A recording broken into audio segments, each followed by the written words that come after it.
Minecraft has the biggest modding scene of any game in the world. With some mods gaining more downloads than most AAA games, it's surprising just how few have been forcibly taken down and removed from the internet, whether that be by Mojang, another large company, or by players themselves. Today we'll talk about a small handful of Minecraft mods which were banned and taken down, some extremely popular and revolutionary yet hiding malicious functions in their code, and some containing illegal content only distributed on small forums and shady corners of the internet. Minecraft's small selection of banned mods are very interesting, but also very unknown and not what you may expect. Pixelmon is one of Minecraft's most famous mods, boasting over 35 million downloads on CurseForge and likely tens of millions of more across other platforms. But despite how well known the mod is, its highly controversial and shady history is not. But first, this video is sponsored by Red Magic. If you've ever wanted to game on the go or just casually on your lounge, you would know how annoying phones and laptops are. The screen is too small, the laptop is too clunky, it's a very unpleasant experience. Luckily though, Red Magic has just released their new Nova gaming tablet, a 10.9-inch gaming beast that is thin, lightweight, and very comfortable. The tablet is great for Minecraft. Here I am playing Bedrock Edition, and I'm getting a very consistent 144 FPS. The tablet is outperforming most run-of-the-mill laptops here. And even better, if we download Mojang Launcher and play Minecraft Java, you can see my performance is also really good. I even tested it on my Minecraft server at our civilization. Okay, this is the tutorial. Very dense and has lots of lag creating entities and mobs, and the performance is still very solid. The gameplay in general is also because the tablet supports up to a 144Hz refresh rate, the same as my $500 PC monitor and more than most other handheld devices on the market. With such great game performance, you'd think that the tablet would get a bit hot and uncomfortable to use after a while, right? However, the Nova gaming tablet has an inbuilt RGB fan system, ensuring the tablet never overheats while also being fun to customize. And speaking of customization, we can enter the game space here and modify a variety of game-specific settings for each individual game, increasing performance and even also allowing you to install game-specific plugins. Let's not forget this virtual anime girl assistant thing which you can keep on your screen as long as you want. Let's get rid of that for now though. With up to 512GB of storage, 16GB of RAM, and a whopping 10,100 mAh battery size, you will have no problems playing any games you want for hours with a silky smooth 144 frames per second. Be sure to use my link in the description below to check out the Red Magic Nova Gaming tablet right now. If you've gone to download Pixelmon before, you may notice something. The first website which comes up is called Forged, which is actually what the mod is known as too. And that's because the Pixelmon mod that's popular and famous today is technically not the original. In 2012, the Pixelmon mod would first release, and due to the evergreen popularity of Pokemon, quickly gained a lot of attention. Not long after release, a variety of YouTube videos about the mod would be made, some getting millions of views, and the mod would gain widespread popularity. One thing Pixelmon achieved, which many of Minecraft's largest mods never do, was becoming not only popular as a single-player mod, but also as a server mod. Due to the fact that joining a modded Minecraft server requires you to download mods prior to connecting, many Minecraft servers opt to use plugins instead, which are more limited than mods but generally see more success, and there is no requirement to download files prior to playing, which turns a lot of players away. Despite that, Pixelmon modded Minecraft servers became very common, and still are to this day, only further boosting the mod's popularity. But this is where the mod would first get into some controversy. In March of 2013, a post was made to the Minecraft and Feed the Beat subreddits warning players to not use the Pixelmon mod as it had disguised code in it that allowed the Pixelmon devs to remotely shut down servers and blacklist them, as well as ban specific players from playing on such servers. Basically, the Pixelmon devs could remotely choose which servers could run them or not, and which players could play servers with them or not. If they didn't like these servers, they could remotely shut them down or ban players upon connecting. Understandably, this is a huge overreach and breach of trust, and many players were very upset about it, despite the Pixelmon team claiming it was done to protect servers from serial abusers. Mojang devs came out mentioning that what they were doing was not okay and put some serious pressure on the Pixelmon devs to remove it. With all the pressure and backlash from the Minecraft community, the Pixelmon team mentioned they would be removing the code and releasing a new version of the mod. However, only a few days later, they would DMCA a YouTube video discussing the situation by a channel called Game Chaps, getting it taken down supposedly for showing an excerpt of malicious code. This would only lead to more drama and backlash, but eventually the malicious code was removed and things returned to normal. That being said, this is Pokemon, and Pokemon is owned by Nintendo, who are well known for their track record of shutting down everything and anything using their branding or products. Pixelmon wasn't a mod adding Pokemon-inspired mobs, it was a mod adding Pokemon to Minecraft, and as such, in 2017, the Pixelmon team received a cease and desist request from Nintendo, and after they would announce they were discontinuing development and shutting their project down, pulling the website and all downloads. And thus, that was the end of the original Pixelmon mod. However, only a few months later, a new mod called Pixelmon Reforged would release. Supposedly, a handful of individuals, including some of the original developers, decompiled the original Pixelmon mod so they could continue it unofficially. Additionally, another version of Pixelmon called Pixelmon Generations was also created using the same process by a different group of people, and there was a lot of drama between the Reforged and Generations developers, but it seems Generations is no longer being developed and never gained as much popularity, and that entire controversy is a thing of the past.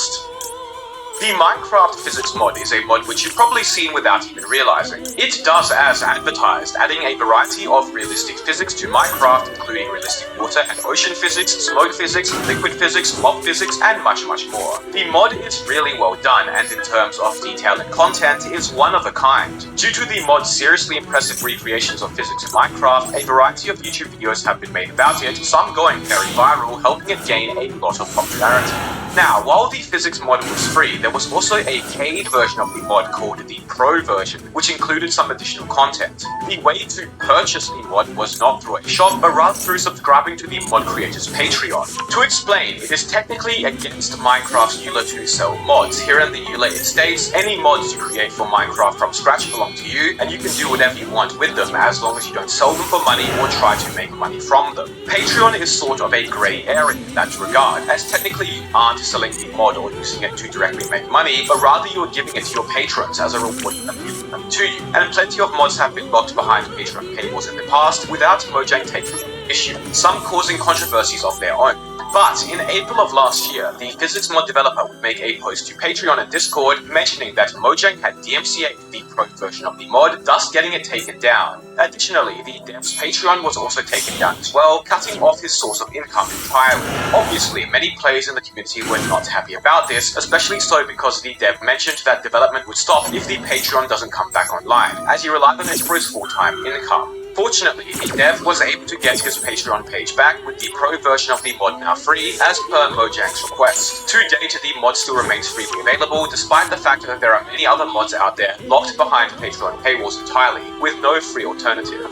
It's quite interesting how Mojang decided to selectively enforce their modular here, as they have never really done it anywhere else. One of the most important Minecraft mods is not a mod in a traditional sense, but rather a modified version of the Minecraft server known as Paper. Paper is like Minecraft Forge or Fabric, but for servers. It allows you to install server-side mods known as plugins, but more importantly, allows you significantly more control over the server and its various settings, making Minecraft multiplayer so much more optimized. Without Paper, Minecraft servers as we know it would cease to exist. It is essential, and almost every public Minecraft server uses it or versions of it. Just like how without you subscribers, my channel would cease to exist. Make sure to subscribe, we're trying to reach 750k subs by the end of the year, no pressure of course. Anyways, did you know that before Paper existed, there was actually another modified server software known as Spigot? In fact, Paper is actually a fork or specialized version of Spigot. Spigot did much of the same, simply not as advanced as Paper, although existing much earlier, and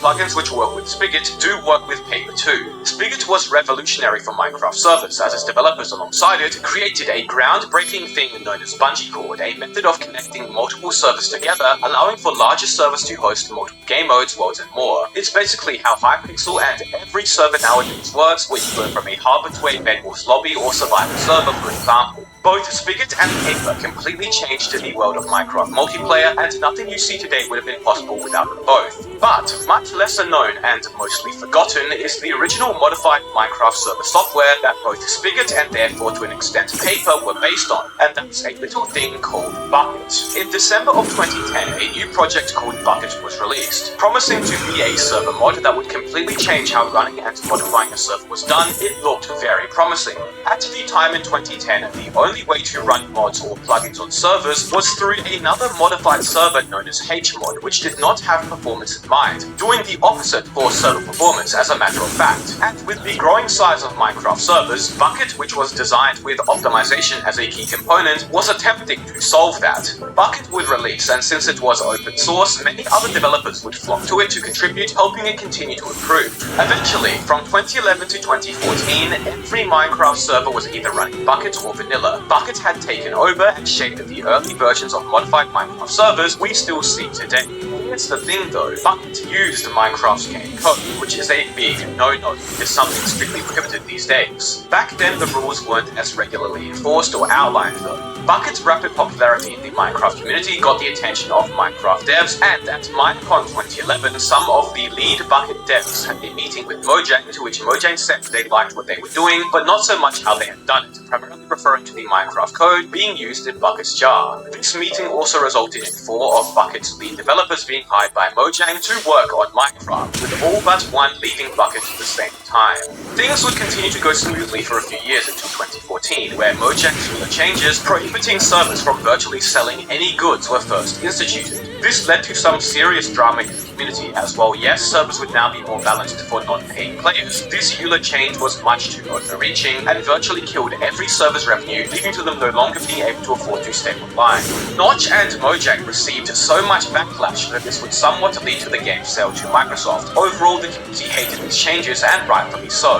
Likely in protest to the changes, in mid-2014, the lead developer of Bucket at the time, Warren Blue or even Seth, would tweet that Bucket's development would be ending. However, only an hour later, Jeff would tweet this bombshell in response. Warren over at Bucket seems to have forgotten that the project was bought by Mojang over 2 years ago and isn't his to discontinue. 2 former Bucket devs, now Mojang employees I'm sure you recognize, also stated that Bucket development would continue, and Mojang did in fact own it. This was shocking. How could an open source project, which dozens of developers freely contributed to, actually be owned by Mojang themselves? Well, as it turns out, the Bucket devs hired by Mojang back in 2011 had given up their personal copyright and rights to their open source code contributions as part of their employment contracts. And at the same time, a decision to keep this private was made by Mojang and the devs. For 3 years, many of Bucket's higher-up staff and contributors who worked for free due to passion for the project and the Minecraft multiplayer community did not know that what they were working on was actually owned by Mojang themselves. They had effectively been doing free labor for a multi-million-dollar company, mind you, beyond allowing some of Minecraft's code to be used, was not doing anything in return to support it. Many Bucket staff and contributors resigned following this revelation, but some took it to another level. Another lead developer contributed over 15,000 lines of code to Bucket, but was not hired by Mojang, decided to DMCA take down all of his contributions to the project. A Bucket developer DMCA'd Mojang basically, and he was legally well within his right to. The amount of code this dev had contributed meant that overnight, Bucket went offline. It was non-functional without this code.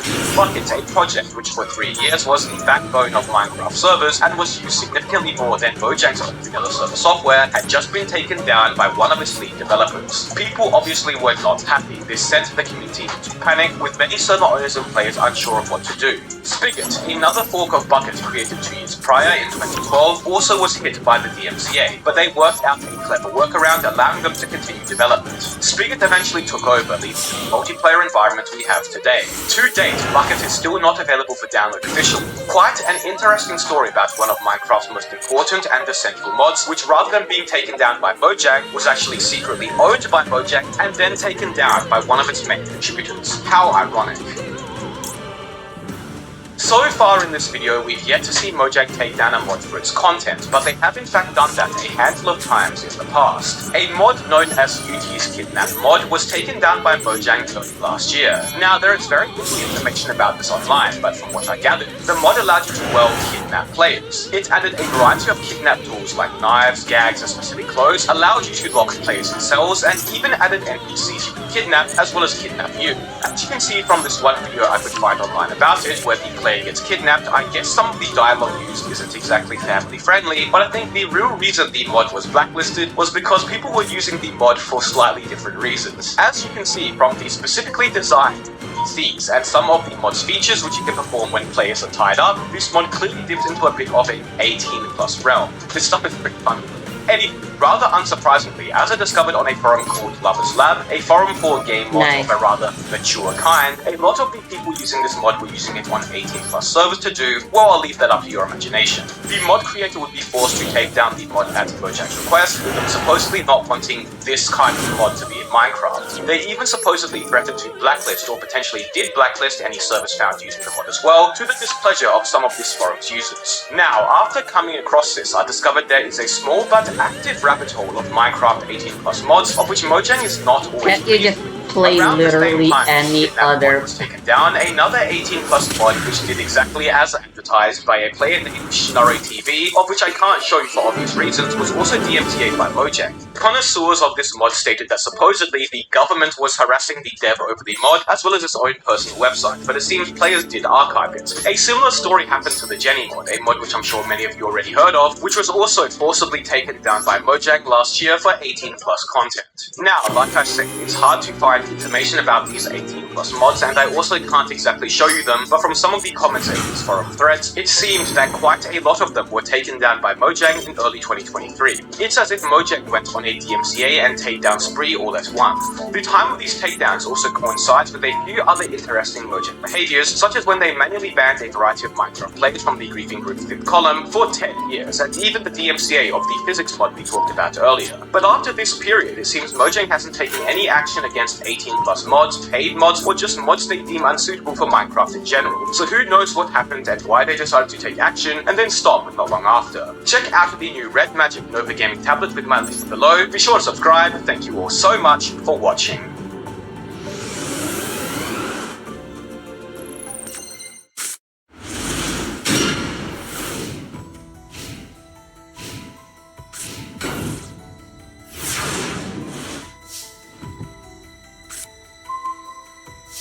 Wow. It happens.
Alright.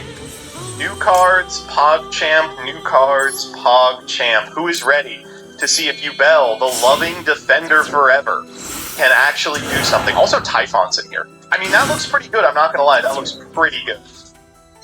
Uh-oh. Chat, is that good? Chat, is that good? Oh! Royal Watt Yuki! Fuck my little boy pussy, that sucks. I do not want that card. The Megan Trainor rebrand, I don't want to be like mean, but like, her whole brand originally was that she was the That singer, right? And then she lost all that weight. It's like, you weren't really about that fat life. Come on, that's fucked up. She tried to be fat positive, then she was the gay singer. I love that the second lane she chose was like, I'm gonna be like the pop singer for gay guys. And it's like, oh yeah, there's not any of those yet. Thank God, finally someone! Have you heard her song Mother? It's like the most cynical song I've ever heard. I'm like, I'm sorry, gay people are not gonna fuck to this. I'm sorry, it's not gonna happen. The one thing I do like about her is that she's being dicked down by a Junie from Spy Kids. And she's like really vocal about it too. She's like, he's sexually dynamic. He's a fiend, he can't be stopped. That's like how she describes having sex with the Spy Kids guy. It's amazing, I love it. How old is he now? Oh, he's like 16. No, he's like 35. But he looks exactly the same, by the way. Did you decraft a bonfire because it's bonus UR dust? You could have saved me fucking $30 by saying that. Are you kidding me? As much as I want to do stupid bits about Megan Trainor all day, at some point we're going to have to play Yu-Gi-Oh! So I can put it in a video, okay? I still won't listen to Black Eyed Peas after they went woke and changed the lyrics to Let's Get It Started in here. I'm the same way. I think that was absolutely denigrated, that song. You guys know what the original lyrics are, right? They made a radio edit, but the first version of Let's Get It Started in here, it goes, let's get farting in here, and the rest of the song is... And then at the very end, Apple D App goes, did you see it? This sucks. Wait, this is awful. I guess I can go Phantom, but that does nothing.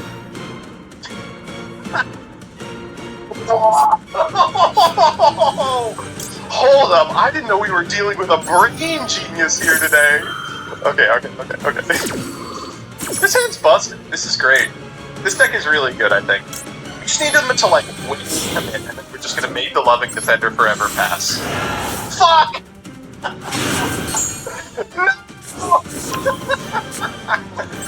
Okay, I guess we managed the Yubel.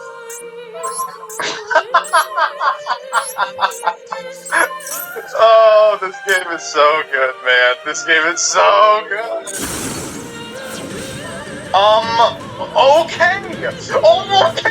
Alright, we're being chilly. That's a huge draw. Okay. Why would this ever scoop to that? Why would this ever scoop to that? Whatever.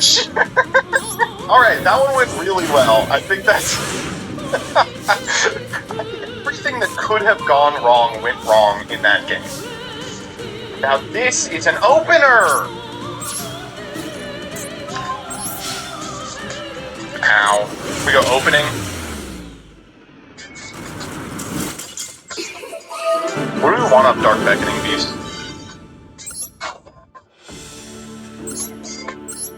What is my opponent sitting on?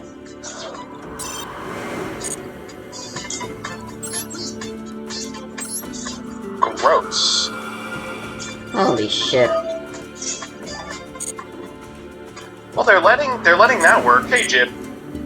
Hope you had a good stream. I'm very sorry, you all who were probably just watching, like, extremely hype new format testing are now going to watch someone who clearly has no idea how to play. I want to play my weird Dota here version for of Yubel missing half the cards. even if it's just for one Discard game. House. Summon out D-Lotus. See how it goes. Oh, I see. Pain is kind of weird here because, yeah. Okay, what do we grab? Normal Yubel? That was not right. That was not correct. That was not right. Holy, we're just okay, fuck it, we ball. Fuck it, we ball. We're clicking buttons. Why are you all saying make you? I was fun. This line is fine. Here, let me justify this line to you. So, Phantom of Yubel, of course, can be an attack because it procs opponent's cards, but they take damage. But what if they open Lightning Storm and select monster? Unfortunately, I did too.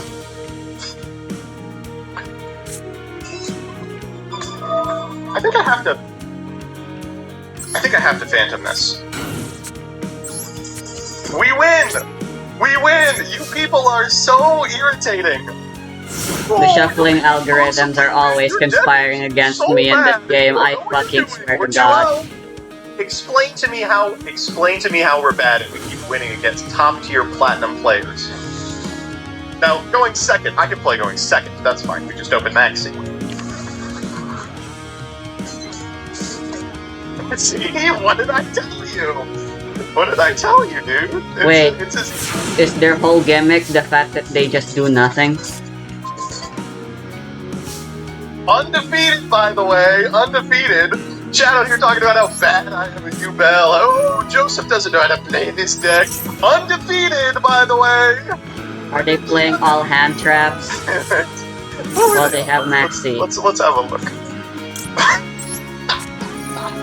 They were on everything. What?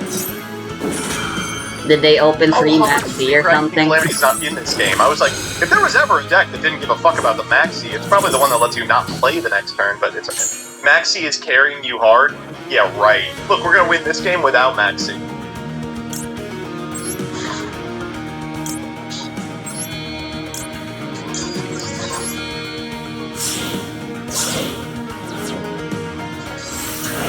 See? What did I say? Without Maxi? A 55 card deck. Fuck! 55 card deck? Are you kidding me? It's conflict super factorial. Alright, as long as we don't see Maxi and draw, we still might have a chance. I guess this is what we're doing now. Fuck off, dude! I mean, now you just flip super factorial, eat a card in hand, and then negate the one card I have. It's 60 cards, by the way. It's fucking...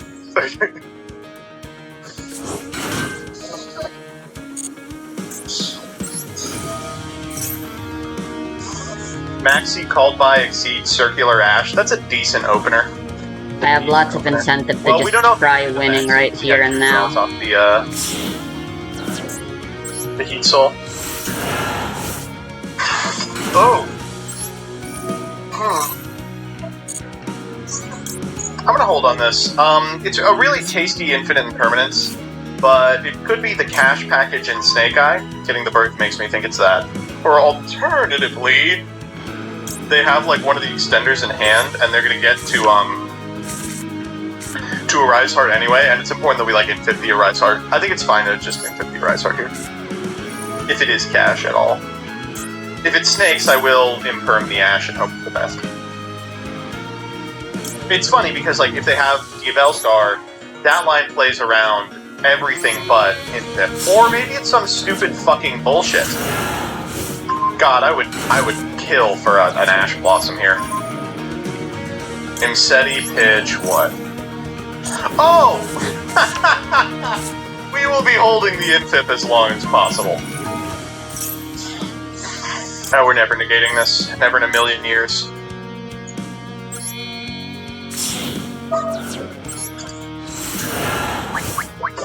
I like that he goes, nah.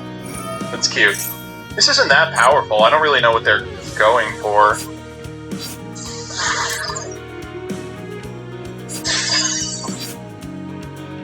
Me uninterrupted, SP pass. Okay. Yeah, fuck it, let's summon another Ophiel. They do get to grab a Druis Worm, which is like annoying. This is 3 points of interaction. I mean, our hand is pretty good. Well, that's an interesting one.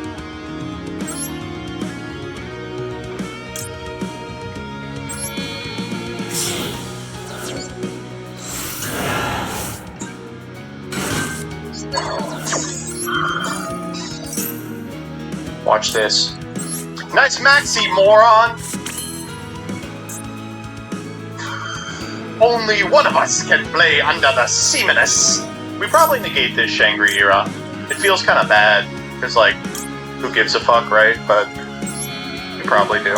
So we go Nightmare Throne, we grab Samsara D Lotus, and then we just win the game, right?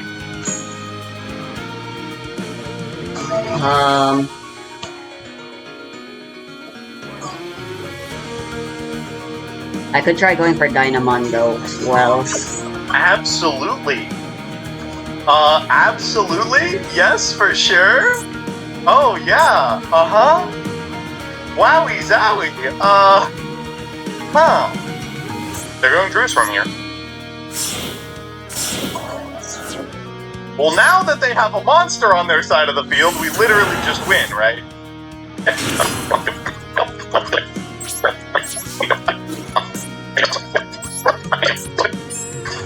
This deck is so stupid! How do people stand this shit? You can just do anything. They really just let you do whatever you want.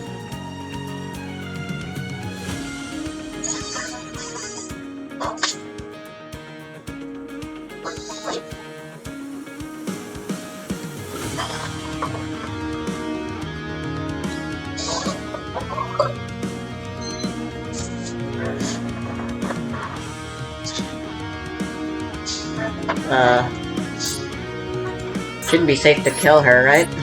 This hint seems okay. What do we want a Fury Rice for? I have everything. The destruction effect here doesn't work because of Ruin.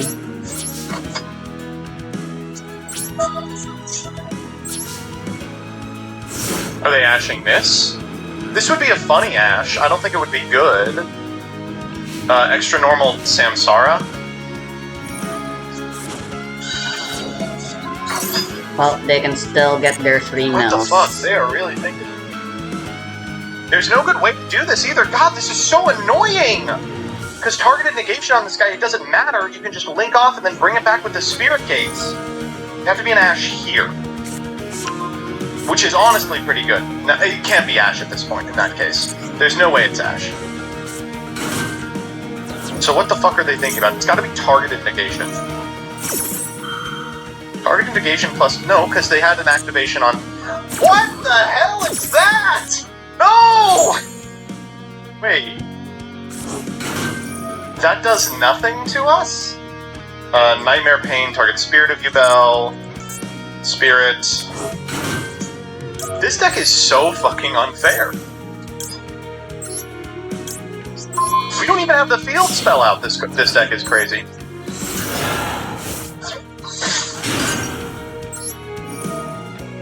Missed the activation timing. For Lotus, make Yama first. Snore. You people are so boring. Oh, I see what's going on.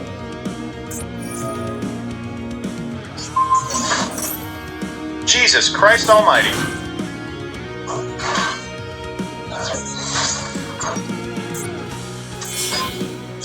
They're gonna get their Xyz. Or the Synchro, that works too. Okay, this should be a 3-man Apo, obviously, but...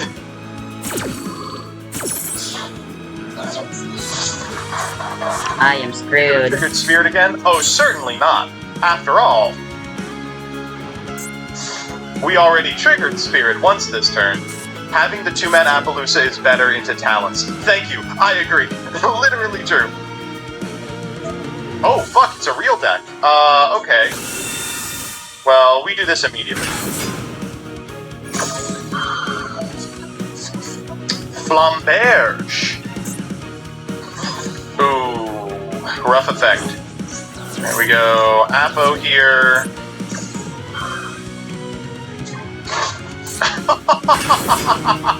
Holy shit, add 2.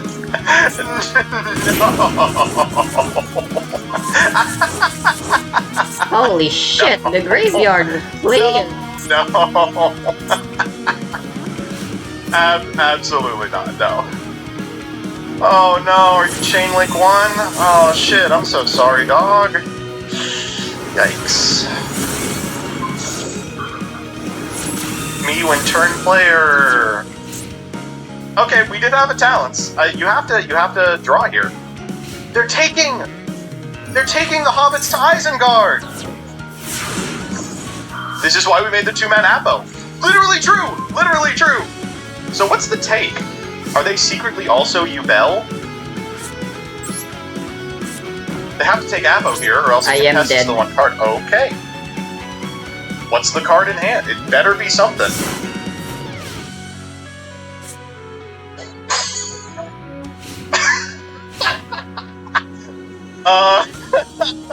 Okay, I see how it is.